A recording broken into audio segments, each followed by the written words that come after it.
So for Amanda, I want to turn this question to you next. I've worked with Amanda myself, and many of us have for years and years and years.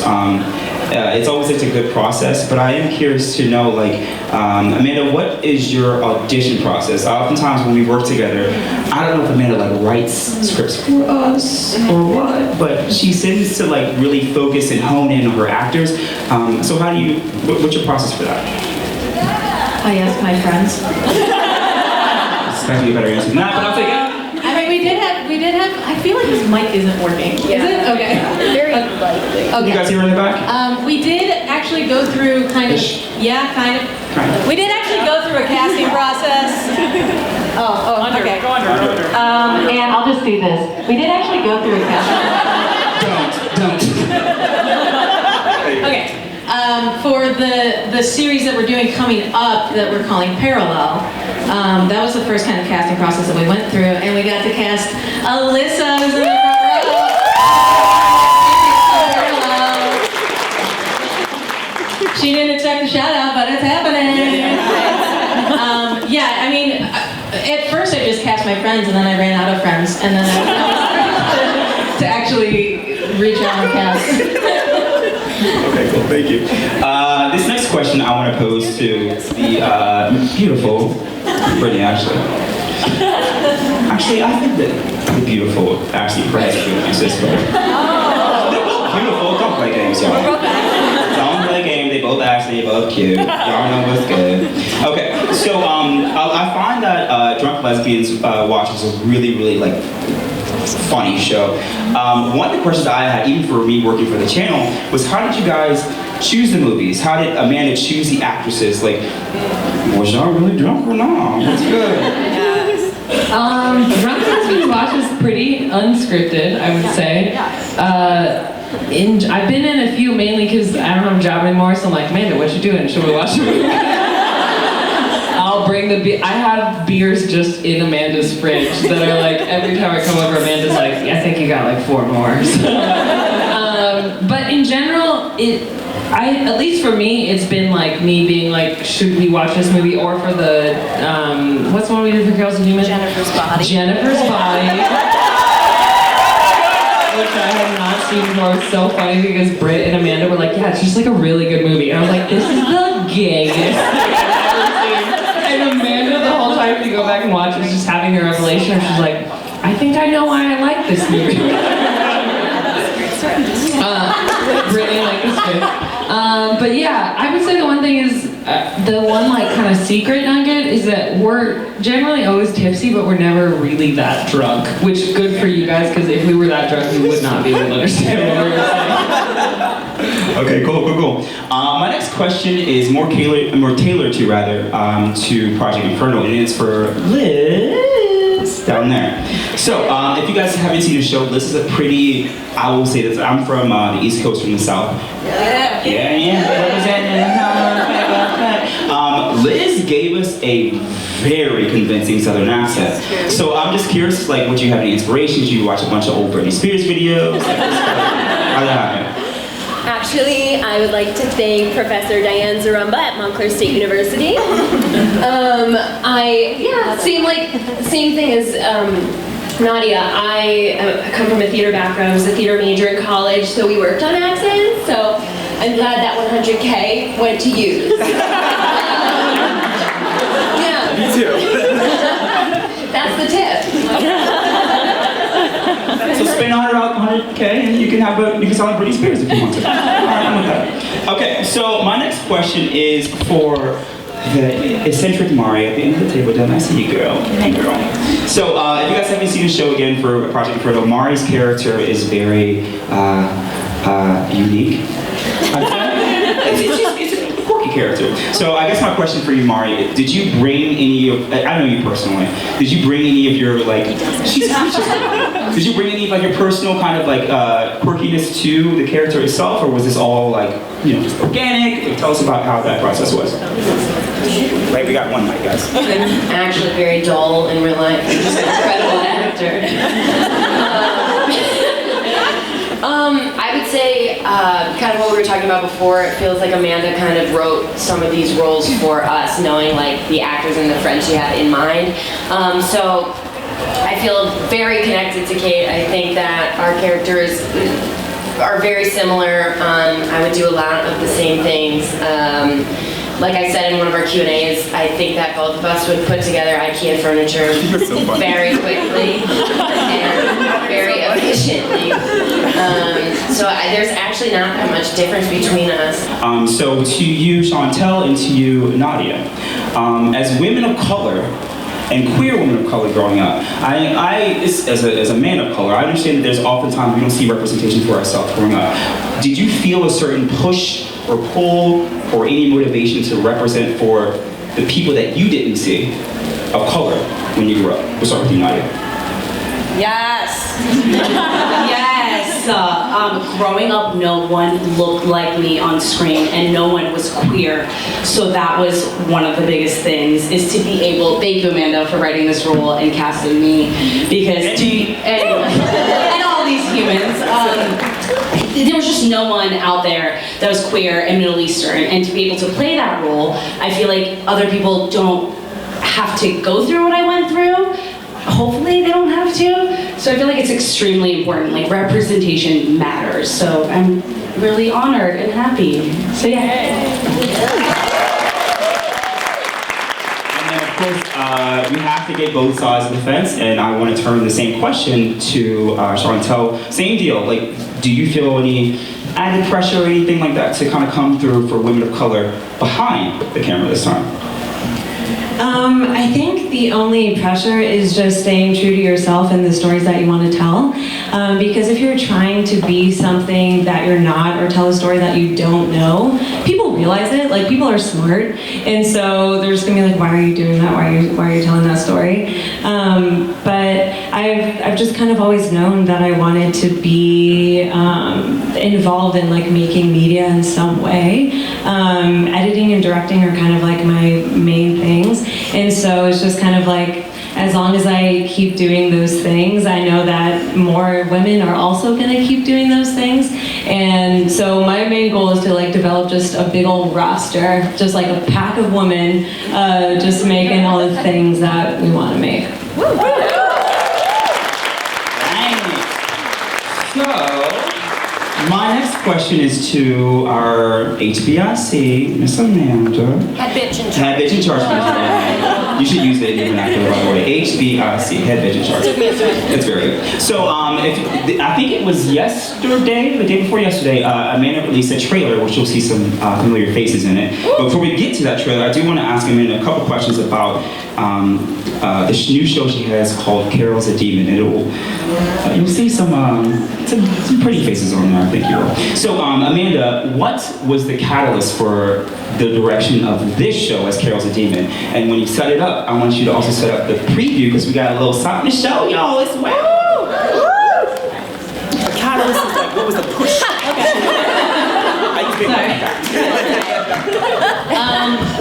Like, where did it come from? Yeah, Okay. All right, so Carol's a Demon is a show about a 3,000-year-old demon named Carol, played by Brittany Ashley, who gets summoned through a Ouija board by Sophia, played by Ashley Perez. And it's basically like a buddy comedy that is like, Carol needs Sophia's help to get into heaven. And so they need to stop an apocalypse in order for the angels upstairs to review her application. So I wanted to write this because we have Inferno, which explores a love interest. So this one, I know there were a lot of comments on the trailer that were like, "Oh my God, are Brittany and Ashley gonna kiss?" And I'm like, no. This is more exploring queer friendship than anything, because you don't really get to see that as much in things. It's just queer women being friends, because we can do that without having crushes on each other. I mean, you can also have a crush on them. Sorry, I heard somebody go, "Aw." You can also... Sorry. Just do you.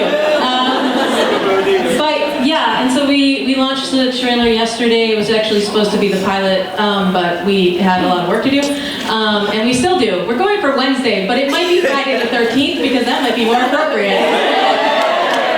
But with that said, we do have something to show you. Yeah, so let's, for those who haven't seen, because it did come out when people might be traveling, let's watch the trailer.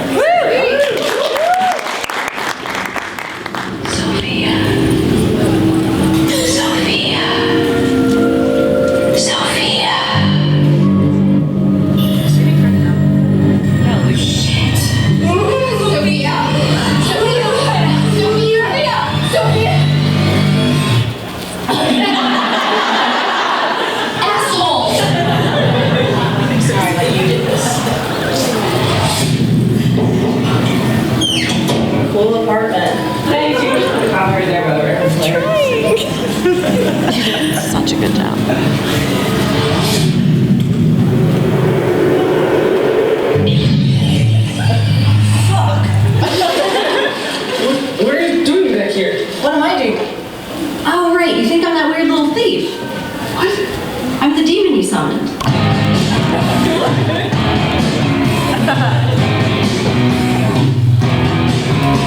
Summon me, buddy. Unless you help me get into heaven. Wait, heaven is real? Heaven is real.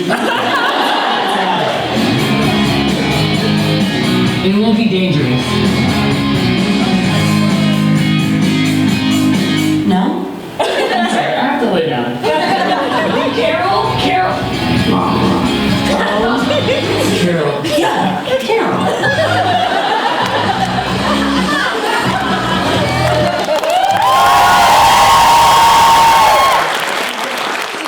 The demon was gonna pop out of my board game like some kind of satanic Jumanji. I don't know what that means, but it sounds fun.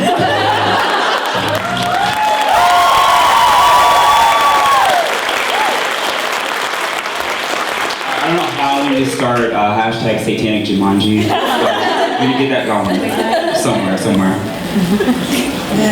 I don't know if you guys will notice, maybe I shouldn't point it out, but we have filmed everything in my apartment. You will now have seen my entire studio apartment. I was gonna say that too, but I was like, I don't want them to say what we're doing. I don't want them to know what's going on. All right, guys. So for the next few questions, it's gonna be kind of tailored towards Carol's Demon. What you guys think? You like it? Yeah. Pretty dope. So my next question is a very simple question for Brittany Ashley. Just a couple words. Bitch, how much of you is Carol? All of you is Carol, I feel like. Well, we look a lot alike, is the thing. I don't feel like I'm very much like Carol, to be honest. Yeah, I think that mine and Ashley's fear going into this was that we're playing like the opposite roles of what we generally play. Ashley's playing a character who has very low energy, and I usually play characters who have very low energy, as you can tell. And with Carol, I have to be like incredibly animated and whatnot, and I think that fucking killed it. But yeah, I mean, I think that she's a romantic. And I think that she's constantly learning what it means to be a good person, you know, which I feel like is pretty relatable. I feel like you got that off a Hallmark card. All right, so the next question is for Amanda, and this is actually a question that obviously I made up, but I actually do have this genuine question.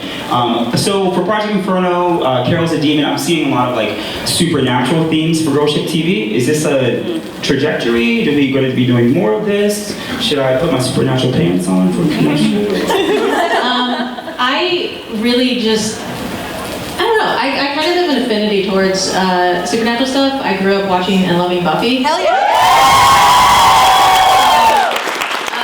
I didn't realize that it was actually just turning out that way until you pointed it out. But like, even like the next, series, because like Carol's a Demon, we're launching the pilot, but then we're actually gonna, just a heads up, we're gonna launch a pilot, but we're actually gonna start a crowdfunding campaign to fund the rest of the season because we want to see demons and we want to see hell and like that kind of stuff. But there's another series that we have coming out called Parallel, which deals with like alternate dimensions, and so it's like, it's one of those things where it's like, it's me just wanting to see queer women in different genres. Right. I think that's really what's happening, and I tend to go towards those, I guess. I love it too because it's when we first started the series, it was very much just people being queer, just having a relationship, and it's just the way it should be. It's just we're a relationship. There's nothing serious about it, you know. So my next question is for Miss Ashley. This is a question that I had as well, but I didn't want to ask her because I didn't want to pry into her business like that. But I'm gonna ask it anyway. So Ashley Perez, what's the biggest difference for you between working on a big like budget set like BuzzFeed versus working for a smaller, more intimate, you know, where you have a bit more creative control for a project like this, and you know, generally Girl Ship TV as well? Great question. A lot of the same faces, obviously, but I think the biggest difference is just it is really cool to just have Amanda kind of fronting all of this and to have such a unique vision for it and allowing us all to collaborate together on content that we really all just wish existed when we were younger. And I don't think BuzzFeed is like necessarily an evil corporation. But they do some shitty stuff, but I think it is just really cool Bridge is burned down. Gone. But it is really cool, I think, to be able to be working with each other just without asking anyone for permission. And it is really cool to just like, I don't know how many times I've walked in on Amanda and Chantel having conversations just like, we have a new series idea where, and that's not quite how things go at BuzzFeed anymore, so I think that's a big difference. And also the other thing is like, these are really passion projects at BuzzFeed. We do have bigger budgets. We have a cage full of equipment. We have locations, and so which aren't just Amanda's apartment.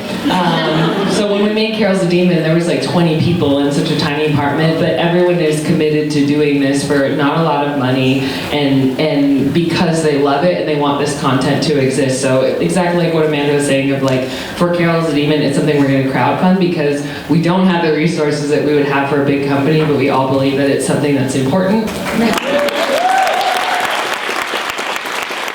Also, it should be noted that Ashley is like one of the producers for Girl Ship. She just kind of stepped in and was like, I will take care of the business.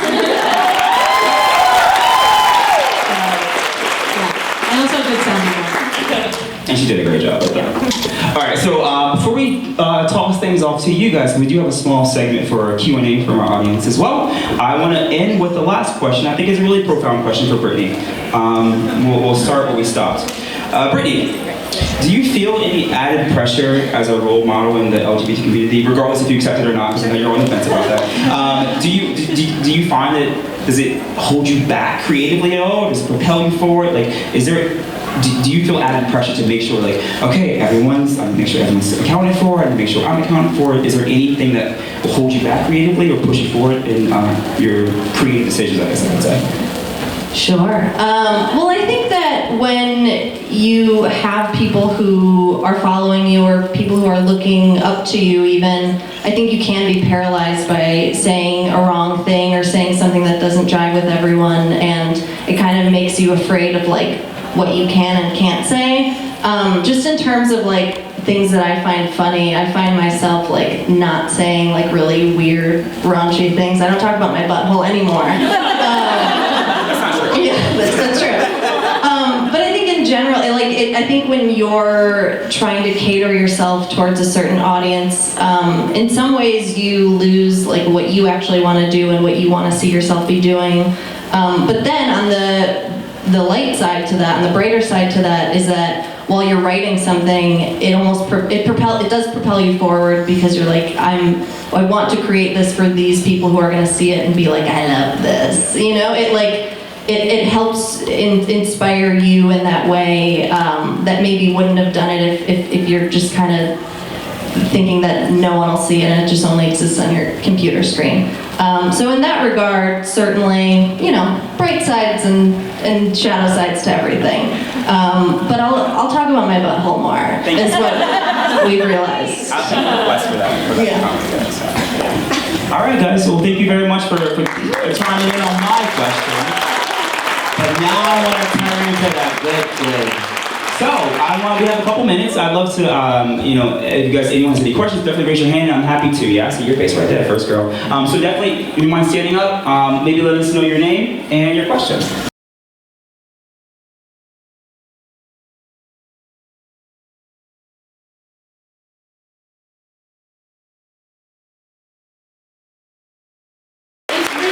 To me, this kind of got hammered into me at BuzzFeed, and I'm very happy that it did, is to just cast diversely. I thankfully had a coworker who would just every email be like, well, maybe you could cast one more person of color. And so it's very important to me to have a diverse cast. The Parallel series is 2 women of color in the leads. That's a great point. We're trying to I want to bring Jolene back. I don't know if you guys remember Jolene from We Watched Pariah, and she is also a woman of color, and she was great. So we want to bring her back for Drunk Lesbians Watch. In terms of casting for series, I have been trying to find, it's not an excuse because I could do better, but yeah, we'll definitely be trying to do, we'll definitely do better in the future for plus size, and also because I am myself plus size, so we'll definitely do better for that.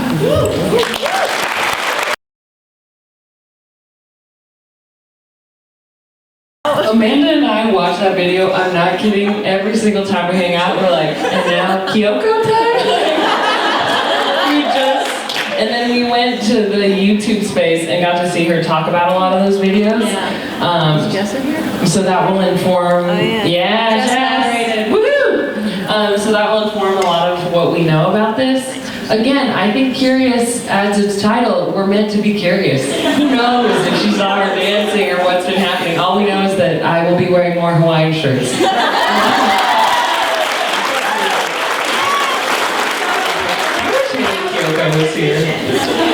When is the reaction for Expectations? The full album coming out? I don't know how to It's not visual is the problem, so we're going to keep watching Hannah Kyoko's videos. However, Janelle Monáe has a visual. With bisexual representation, we love Janelle Monáe and Thompson, so you can be sure that we're going to have this person who does the podcast with us. I dropped the camera. All right. Who wants this question? I'll get some love on this side.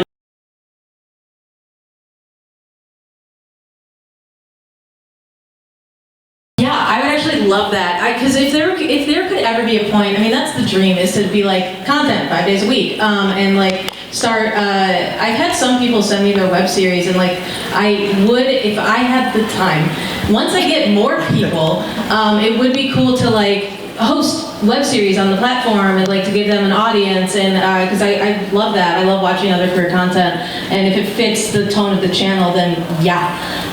So yeah, I definitely think hosting other web series that have been produced. Also, at a certain point, if once we have like enough money to start producing, like have people send in their pilots and like kind of like voices who maybe can't be heard because they might be in the middle of nowhere, like kind of get those scripts going. That's the dream, is to get to this point. Hello. From the producer side, I think a lot of things that people don't know just of how Hollywood works in general. So you generally have financiers who are backing this type of thing, which generally tends to be cis, straight, white men who are in their 60s or above, and that's no dig to them, but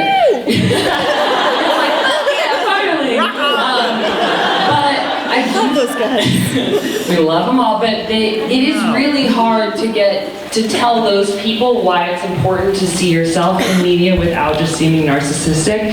And so I think what Amanda's doing and what she's saying is, we obviously, all of our intentions is to make as much queer content as possible, but the business model needs to shift. And so for everyone who's a patron on Patreon, like, you are literally the reason we're making content. But shout out to all of y'all. Fund Carol's Demon. Exactly, the only way we're able to fund Carol's Demon. But I also understand the other thing is just we're all queer women, which means we're in a different pay bracket. And 2 women in a relationship means, you know, if 2 gay men are in a relationship, their pay is double what or quadruple what 2 queer women make. And so there are a lot of realities that come to making queer content. But I would say something that's been really cool is a lot of people who are very talented have just reached out to Amanda on the Girlship email, and we have a composer, we have a sound mixer, we have don't you have a graphic artist? Like, so many different people. We have somebody who's running the Twitter account. It is not me on the Twitter account. I'm not talking to myself. It is somebody else running it. So that's another way to support. Time, money, and then also just your own talents is a way to make queer content happen. And I think a lot of what's happening in media is really cool because queer people are just deciding we're not going to wait and we're going to fund our own stuff. Yeah. Thanks, Lynn. Any other questions? Yes, please, stand on up. What's your name? What's your question? Don't start on mine. Wait, don't start on that end. Start with Brittany. Buffy, I know that's such like a copycat, but like it was a compelling show, and I feel like she might say the same thing. It's obviously Buffy. Yeah, I mean, it's just my favorite show of all time, and me and my friend Laura Zach, who I do the Darget podcast with, we're actually starting an Angel podcast that is going side by side with Buffering the Vampire Slayer, the Buffy podcast, and yeah, it's just the most incredible show, and every time I go back and watch it, I pick up more things, and yeah, it's the best. Mine is currently Petramos on Jane the Virgin. Petra is bisexual and it is giving me life. I know the show is Jane the Virgin, but I love Gina Rodriguez, but I don't care anymore. I'm like, Rosario Dawson and Yael, is that her name? Groblas, oh my god, I love it. And it's so late season, I have to tell everyone who stopped watching, I'm like, but Petra's gay now! The gifts, oh the gifts. Amanda's gotten every single gift from me. We talk about it constantly.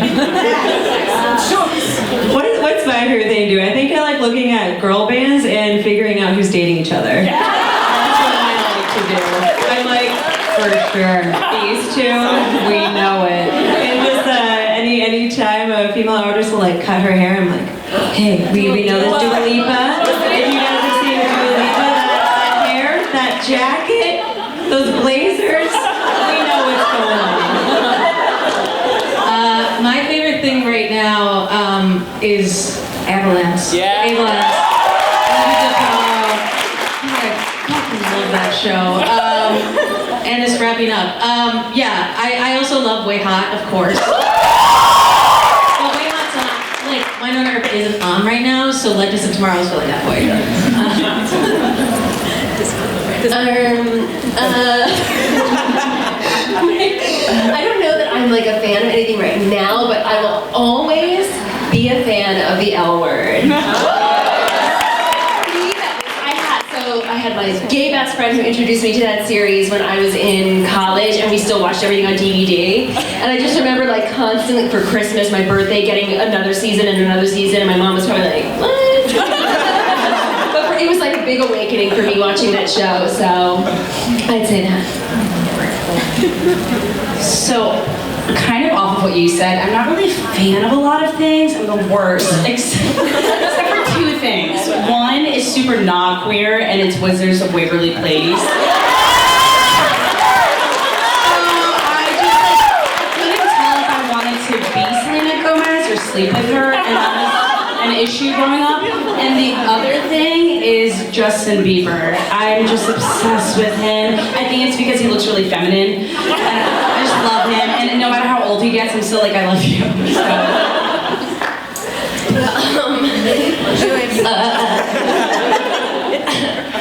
I'll come to you.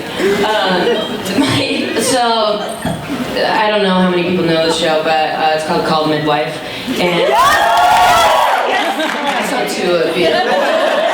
My mom got me into it, but spoiler alert, there's a gay nurse on it, it's you?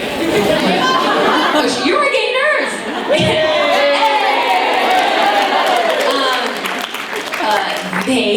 She's not on the show anymore because I think she had other things. She wanted to go to Hollywood and stuff. But so it's about midwives in 1960s London, and it just kind of shows the difficulties that queer women faced in that time and how it can still be related to now.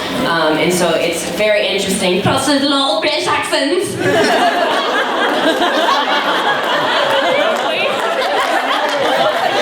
I'm not too certain what that was. I don't know what that was. I think Maria just had a seizure. I don't know. You're good? She's good. Alright guys, we are running out of time, but I have room for one more question from the audience. Yeah, so she asked if how to keep the balance between a full-time job and writing, basically, and having the energy to do so. I don't even know. It helps a lot to not have a social life, to not be dating anyone, and then You're doing well. A lot of free time. Girl, me too. Yeah, it's not sure, because when I was working at BuzzFeed, I was doing a lot of writing after work, and I would just have to, it was a time management thing, because I would just like come home from work, get off of work at 6, get home by 7, all right, I have from 7 to 9, I'm just gonna relax and eat, but from 9 to midnight, I'm writing. Like, and I mean, granted, it didn't work out as well some days, because sometimes writing is not that easy, but I would always try to get like something down, an outline, just like something down that day. But yeah, time management and scheduling is how I've been doing it. I'm gonna chime in too to give you my 2 cents on that. Sorry, Chantel. This is a very like simple answer. This is applies to everyone here. I work in restaurants. I've been working in restaurants for a very long time. So you know how Girl, can I curse? Can I curse? Fucking work, okay? All the people you see out on YouTube who like seemingly have it together and work doing the thing, because they do it every fucking day. Like, every day. Whenever you aren't making the money to pay those bills, do what you love to do. And I know that's such an easy and a simple answer, but I'm telling you, that's the only reason any of us are up here right now. The accomplishments that we've all had have been is because we fucking work every day. Like I do, for me, I'm an actor and a host. When I'm not doing this, I'm literally looking at magazines, just reading stuff out loud as if I were doing it as a host, because I work every single day. So like, don't let any of the idiosyncrasies of people, what they have to say about your grind, about your hustle, fuck all that. They ain't doing, you're doing it. You here. You doing the damn thing. Fuck the haters. You know? Let that shit go. You'll fester in people's like hatred and what they have to say about your grind, man. It takes so much more energy to hate than it is to love. Like, let that shit go. Let it go. And that's time. And that's